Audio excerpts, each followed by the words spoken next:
괜찮으십니까? 예. 참 시간 빨리 지나가고 또 안식일도 이렇게 돌아왔습니다.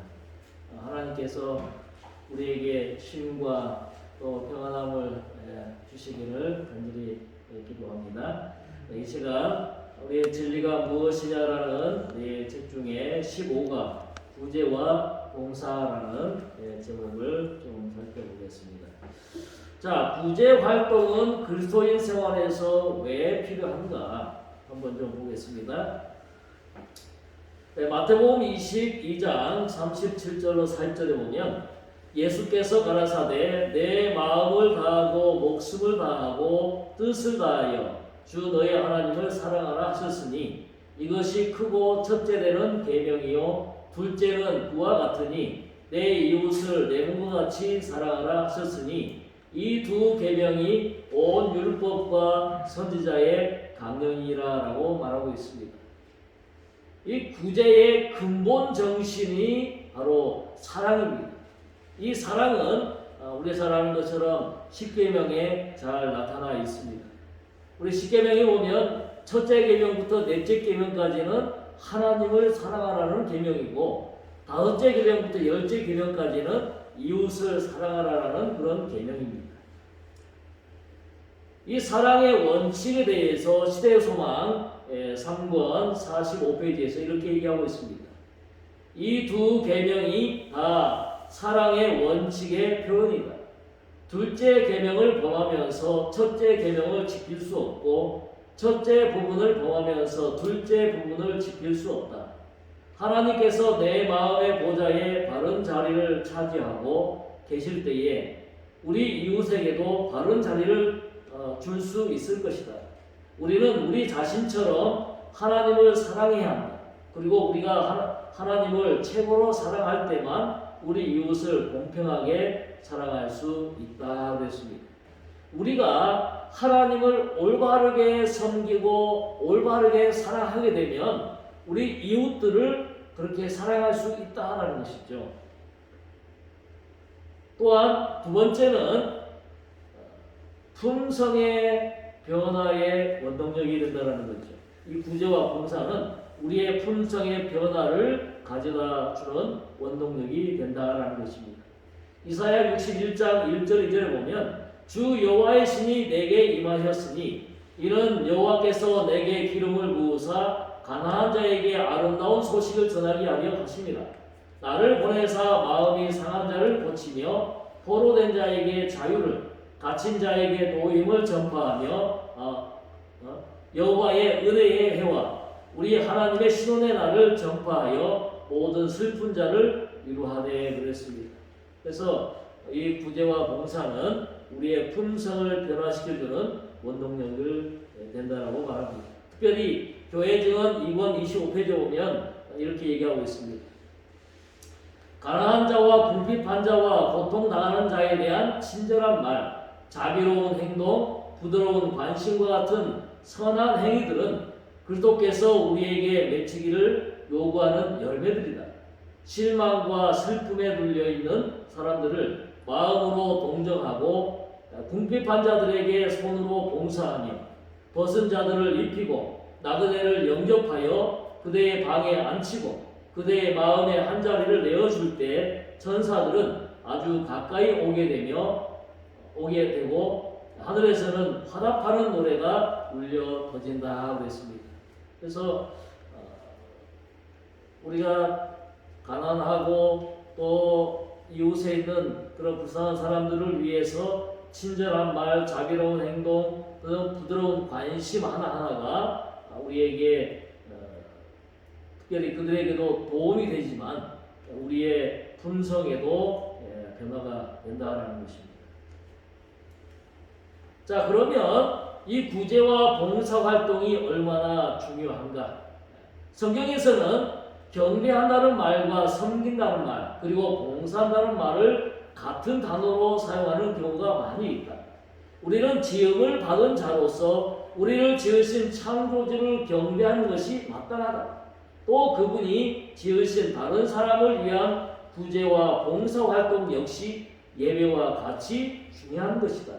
예배의 참 정신을 중요한 사람들은 예배의 참 정신을 이해한 사람들은 타인을 위한 구제와 봉사를 게을리하지 않을 것이다 그랬습니다. 그래서 다른 사람을 도와주고 또 구제해주는 그런 이 활동이 뭐와 같다고요? 예배와 같은 것이다라고 이렇게 얘기를 하고 있습니다. 자, 구제는 영적 삶의 활기를 준다 그랬습니다.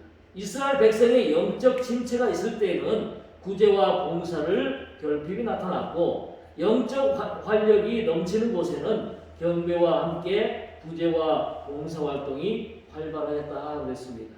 그래서 우리가 그 이스라엘 백성들의 역사를 볼 때에도 영적으로 침체가 되어 있을 때는 그런 구제나 봉사가 없었다라는 것입니다.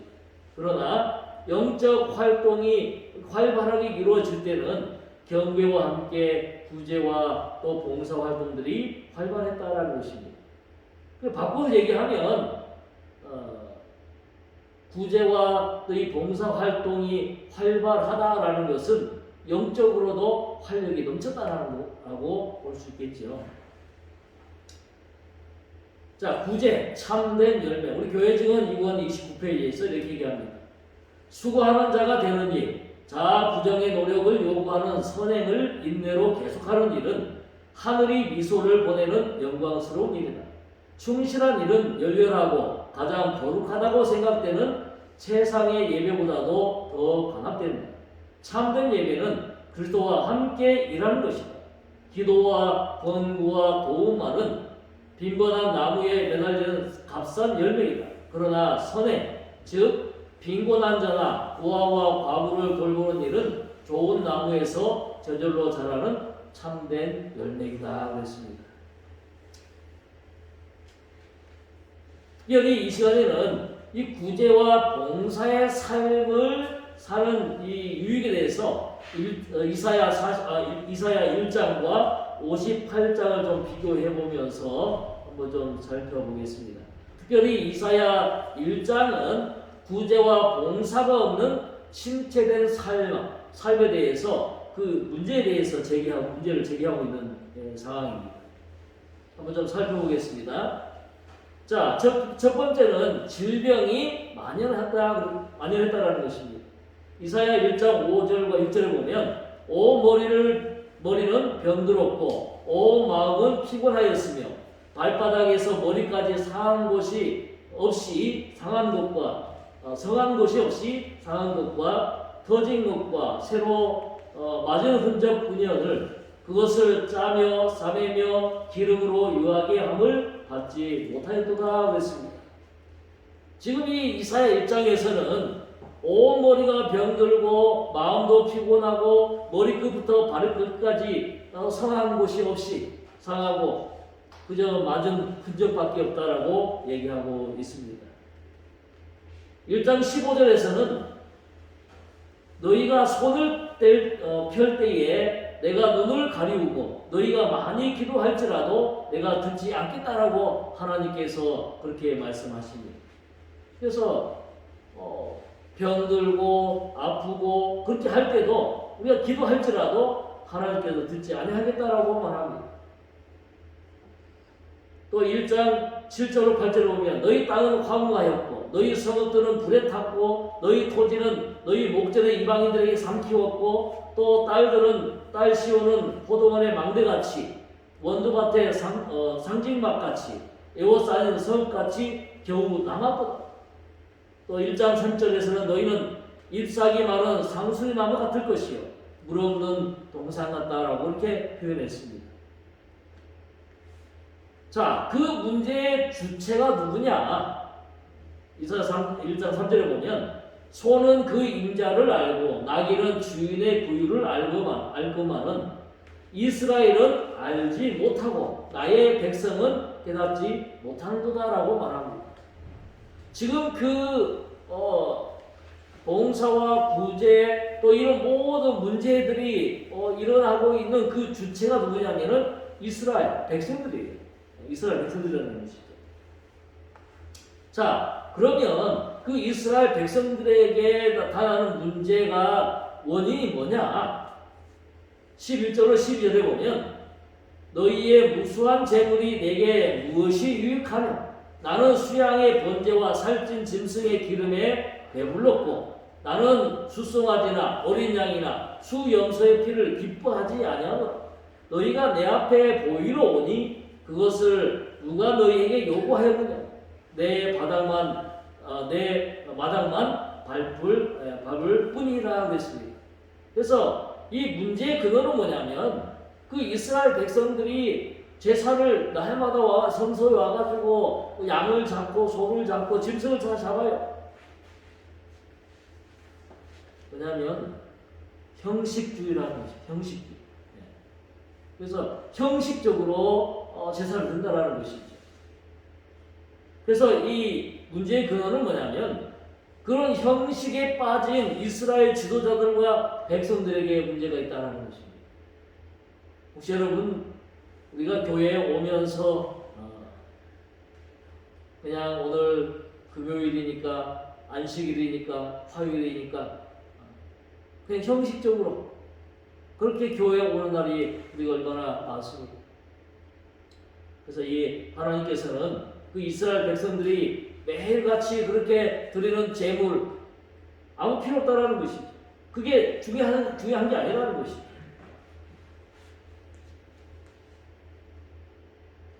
자, 이제 58장에서는 그런 1장에 나타난 그런 문제들을 어떻게 해결하는가, 그거를 이제 말씀하고 있습니다. 58장 8절을 보면 그리하면 내 빛이 아침같이 비칠 것이며 내 치료가 급속할 것이며 내 의가 내 앞에서 행하고 여호와의 영광이 내 뒤에 호위하리라 그랬습니다. 하나님께서 빠르게 치료해 주실 거라는 것이죠. 예. 두 번째는 또 내가 부를 때에는 나 여호와가 응답하겠고 내가 부를 때에는 말하기를 내가 여기 있다 하리라 그랬습니다. 아까 1장에서는 하나님께 불러도 어떻게 기도해도 아무런 응답이 없다고 그랬는데 여기서는 어떻게 해요? 내가 빨리 응답하겠다. 내가 여기 있다 하겠다 얘기하고 있는 것이죠. 58장 11절에서는 나 여호와가 너를 항상 인도하여 마른 곳에서도 내 영혼을 만족해 하며 내 뼈를 경고케 하리니 너는 물된 동산 같겠고 물이 끊어지지 아니한 샘 같을 것이다 그랬습니다. 그래서 아까는 물이 마른 그런 동산이었는데 여기서는 물된 동산 같다. 물이 끊어지지 않겠다라고 얘기하고 있는 것이죠. 12절에서도 수고하는 자, 길을 수축하여 거할 곳이 되게 하는 자가 되겠다 그랬습니다. 아까 이스라엘 백성들의 그런 문제, 그 주체가 이스라엘 백성들이었는데 그 이스라엘 백성들이 이제는 수고하는 자, 또 길을 수축하여 거할 곳이 되게 하는 자라고 말하고 있습니다. 6절 7절에서는 나의 기뻐하는 금식은 흉악의 결박을 풀어주며 멍에의 줄을 끌어주며 압제당하는 자를 자유케 하며 모든 멍에를 꺾는 것이 아니겠느냐. 또 줄인 자에게 내 식물을 나눠주며 유리하는 빈민을 내 집에서 드리며 벗은 자를 보면 입히며 또 내 권력이 피하여 스스로 숨지 아니하는 것이 아니겠느냐 그랬습니다. 그래서 그런 봉사, 그런 나눠주고 또 벗은 자를 입혀주고 그렇게 해야 된다는 것이죠. 그런 봉사를 우리에게 하라고 말하고 있습니다. 자, 그러면 두 번째로 이제 하나님과 사람에게 이 구제와 봉사는 기쁨을 준다라는 것입니다. 우리 히브리서 13장 16절을 보면 오직 선을 행함과 서로 나눠주는 것 주기를 잊지 말라. 이 같은 제사는 하나님이 기뻐하신다 그랬습니다.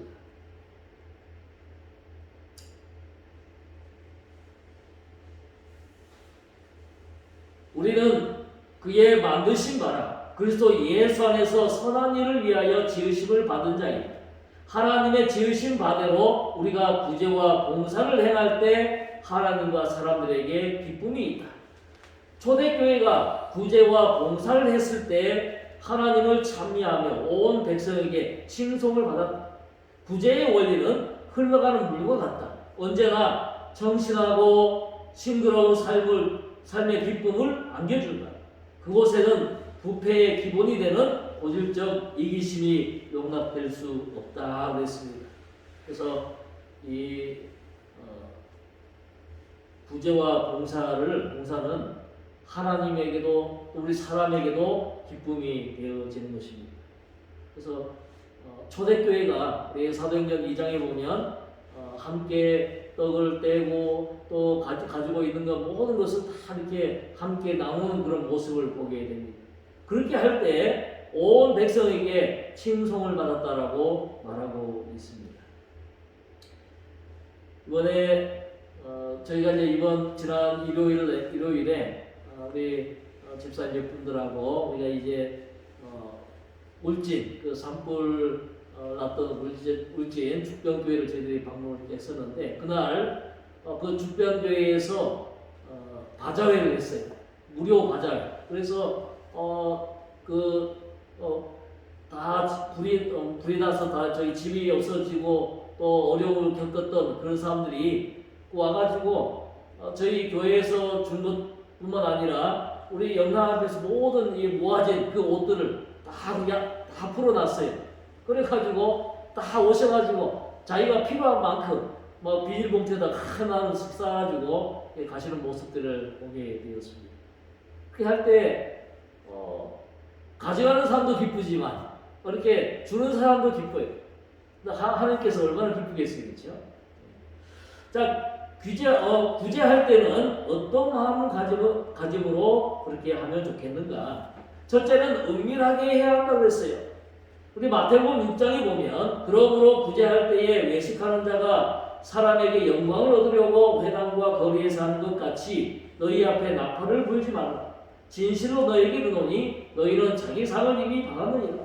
너는 구제할 때에 오른손에 하는 것을 왼손이 모르게 하여 내 구제함이 은밀하게 하라. 은밀한 중에 보시는 너희 아버지가 갚으시리라 했습니다. 그래서 근데 이제 요즘은 우리가 이렇게 또 하나님의 말씀은 하나님은 은밀하게 그렇게 하라고 하는데 요즘 이렇게 펼쳐놓고 하는 경우도 많습니다. 펼쳐놓고 하는 경우가 있어요. 두 번째는 지속적으로 해야 된다고 그랬어요. 참 이게 중요하죠, 그렇죠? 형제들아, 너희는 선을 행하다가 낙심치 말라. 또 구어봉사 37페이지에 이렇게 얘기합니다. 하나님께서 받으시는 것은 변덕스러운 봉사가 아니다. 우리를 하나님의 자녀로 만드는 것은 정서적 발작에서 나오는 경건이 아니다. 그분께서는 진실되고 확고하고 연속적인 원칙을 위하여 일하기를 우리에게 요구하신다 그랬습니다. 그래서 우리가 구제나 또 우리가 봉사를 할 때에 그냥 딱 한 번 하고 마는 게 아니고 지속적으로 그렇게 해야 된다고 말하고 있습니다. 또 사랑과 겸손한 마음으로 하라는 것이죠. 베드로전서 3장 8절을 보면 마지막으로 말하노니 너희가 다 마음을 같이하며 체휼하며 형제를 사랑하며 불쌍히 여기며 겸손하며 또 시물교훈에서는 우리가 그리스도와 연결되면 우리는 그의 동료 인간들과도 사랑의 근본으로 연결될 것이다. 그렇게 되면 그리스도께서 가지셨던 긍휼과 동정심이 우리의 생애에 나타나게 될 것이다 그랬습니다. 그래서 우리가 구제하고 봉사하는 그런 모든 활동 가운데에서 형제를 사랑하는 마음, 또 그들을 불쌍히 여기는 마음, 또 겸손한 마음으로 그렇게 활동을 해야 되겠습니다. 자, 구제는 어떤 방법으로 하는 것이 좋은가? 넉넉하게 하라. 넉넉하게 하라. 신명기 15장 10절에 보면 너는 반드시 그에게 구제할 것이요. 구제할 때는 아끼는 마음을 품지 말 것이니라. 그래서 우리가 이제 어떤 다른 사람들 도와줄 때에 너무 탁탁 맞춰서 이렇게 할 필요는 없어요. 좀 더 넉넉하게 줄 필요가 있다는 것이죠. 그래서 우리가 이런 마음을 좀 부으면서 여러 활동들을 하면 좋겠습니다. 둘째는 깨끗한 마음이에요. 오직 그 안에 있는 것으로 구제하라. 그리하면 모든 것이 너희에게 깨끗하리라 그랬습니다. 깨끗해야 돼요. 그 다음에는 성실함으로 구제하라고 그랬어요. 구제하는 자는 성실함으로. 그래서 우리가 성실하게 하는 것이 우리에게 중요합니다. 하나님께서는 구제에 대해서 어떤 축복을 내리셨는가? 첫 번째는 하늘에 저축하는 것이라고 그랬어요. 너희 소유를 팔아 구제하여 낡아지지 아니한 주머니를 만들라. 곧 하늘에 둔 바 다함이 없는 보물이니 그랬습니다. 그래서 우리가 구제하고 또 도와주는 그런 이 모든 것들이 하늘에 우리가 저축된다라는 것이죠. 청지기에게 보내는 권면에 보면 현세의 짧은 세월에만 국한되고 영원한 미래를 위한 대책을 세우지 않는 여하한 사업 설계나 인생의 계획도 결코 경건하거나 완전할 수 없다. 청소년들에게 영혼을 계산에 넣도록 교육시키라. 그들로 하여금 원칙을 택하고 영원한 재산을 구하도록. 다시 말해 하늘에 둔 바 다함이 없는 보물, 도적도 가까이 하는 일이 없고 종도 먹는 일이 없는 보물을 자신들을 위해 쌓으며 불의의 재물로 친구를 사귀어 그 불의의 재물들이 없어질 때에 저희가 영원한 처소로 영접할 수 있도록 교육시키라라고 이렇게 말씀하고 있습니다. 그래서 우리가 영원한 미래를 위해서 우리가 그렇게 얘기하는 것입니다. 자, 두 번째는 하나님에게 빚지게 하는 것이라고 그랬어요. 우리 마태복음 3장에 보면 6장에 보면 너는 구제할 때에 오른손에 하는 것을 왼손이 모르게 하여 내 구제함이 은밀하게 하라. 은밀한 중에 보시는 너희 아버지가 갚으시리라 그랬습니다. 그래서 하나님께서 갚으신다라는 것이죠. 또 잠언 19장에서도 가난한 자를 불쌍히 여기는 것은 여호와께 보이는 것이다라고 말하고 있습니다. 또 세 번째는 풍족하고 윤택하여 준다고 그랬어요. 구제를 좋아하는 자는 풍족하여 질 것이요 남을 윤택하는 자는 윤택하여 진다라고 얘기합니다. 네 번째는 기도가 응답된다라고 말합니다. 기도와 구제가 하나님 앞에 상달하여 기억하신 바가 되었다라고 얘기합니다. 교회 증언 이번에 있는 말씀만 보고 마치겠습니다. 하나님의 백성들이 더욱더 영적인 마음을 갖지 못하고 더욱 많은 믿음을 소유하지 못한 이유는 그들이 이기심으로 편협해져 있기 때문임을 나는 보았다. 선지자는 죄인들과 불신자들을 대상으로 말하지 않고 경건하다고 공언하는 안식일을 준수자들에게 말씀하고 있다. 하나님께서 받아주신 것은 빈번한 회집이 아니다. 그것은 중언부언하는 기도도 아니다. 그것은 합당한 때에 합당한 일을 하는 선행이다. 그것은 자신을 보다 적게 돌아보고 긍휼을 더욱 많이 베푸는 것이다. 우리의 심령은 넓어져야 한다. 그리하면 하나님께서는 그들을 물이 끊어지지 아니한 물된 동산같이 만드실 것이다 그랬습니다.